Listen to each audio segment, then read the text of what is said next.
BTC सरकारनि बिथोन बादियै लोगोसे दि पिपल्स एड NGOनि हेफाजाबाव चिरां जिल्ला समाज अनसाय बिफाना चिरां जिल्लानि सान्थिपुर गोजौ फरायसालियाव बेंगुरा सुबुंफोरनि थाखाय बेसेन नाङाजासे देहा आनजाद बादा खुंदों।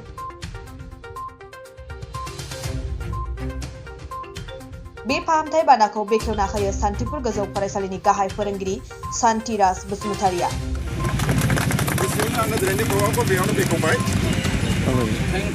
चिरां जिल्ला समाज अनसाय बिफाननि मावख'गिरि सामेश्वर मोसाहारिया बुंनाय बादिब्ला BTCनि गाहाय मावफुं सोद्रोमा प्रमद बर', समाज अनसाय बिफान आरो नखर अनसाय बिफाननि मावफुं सोद्रोमा गौतम दासमोननि दैदेननायाव चिरां जिल्लानि सान्थिपुर गोजौ फरायसालियाव बेंगुरा सुबुंफोरनि थाखाय बेसेन नाङाजासे फाहामथाय बादा खुंनाय जादों।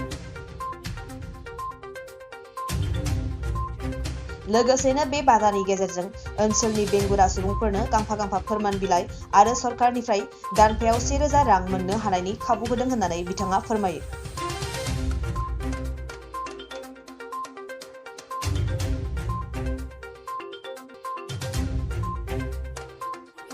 दिनै बिटिआर गभर्नमेन्टनि डिरेक्सन मथेयै बिटिआरनि चिफ श्रीजुत प्रमद बर' सारनि दैदेननायाव आरो जोंनि ससियेल वेलफेयार बिफाननि EM सारनि दैदेननायाव श्रीजुत गौतम सारनि दैदेननायाव जोङो चिरां जिल्लायावबो चिरां जिल्लानि सान्थिपुर हाइ स्कुलाव दिनै बे गोथार हाबाफारि लानानै जोङो दिबांगफोरनि थाखाय बेंगुरा बेंगुरिफोरनि थाखाय जों मोनसे मेडिकेल स्क्रिनिं केम्प खालामगासिनो दङ नै दा बे मेडिकेल केम्पनि जरियते जोंहा बे सान्थिपुर ओनसोलनि साफ्रोमबो रायजो राजाफ्रा जायफोर माने PWDफोर जायफोर बेंगुरा बेंगुरिफोर जायफोर दिबांग भाई फंबाय बिनानावमोन बिदाफोर बिब'फोर बिसोर निश्चय दिनैनि बे स्क्रिनिं केम्पनि जरियते जोंहा उपकार जागोन आरो बे मेडिकेल स्क्रिनिं केम्प खालामखांनायनि उनाव बे जायफोरा 40% खमसे खम 40% मोनगोन बा बेनि एबाब जागोन बिसोरो मोनसे UDD कार्ड मोनगोन।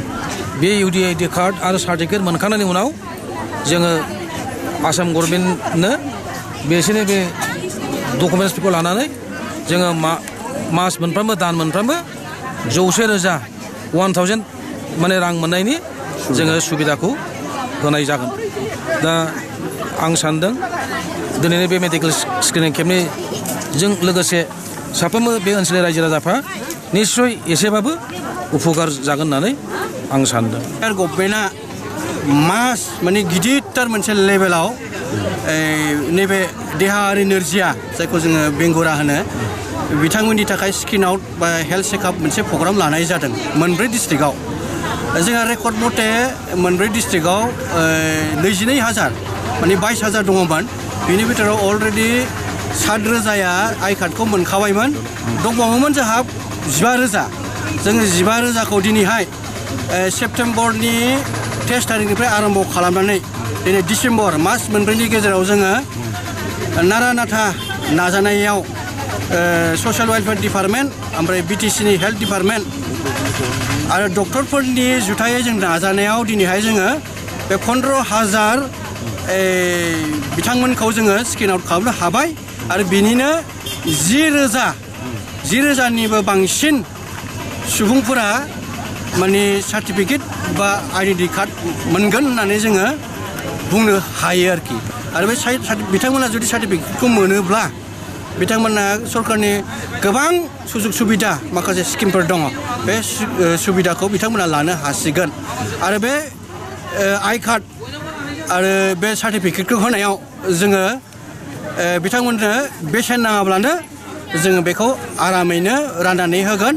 आरो बियो माखासे फार्स्ट फेजनि जि स्क्रिन आउट जानाय बे आइ कार्डआ जानुवारिनि गेजेरावनो बिथांमोना मोनगोन आरो नैबे सेकेन्ड फेजनि जि स्क्रिन आउट खालामनाय बेयो मार्चनि गेजेराव होनो हाजोबगोन होननानै जोङो बुंनो हायो दिनैनि डेटआव।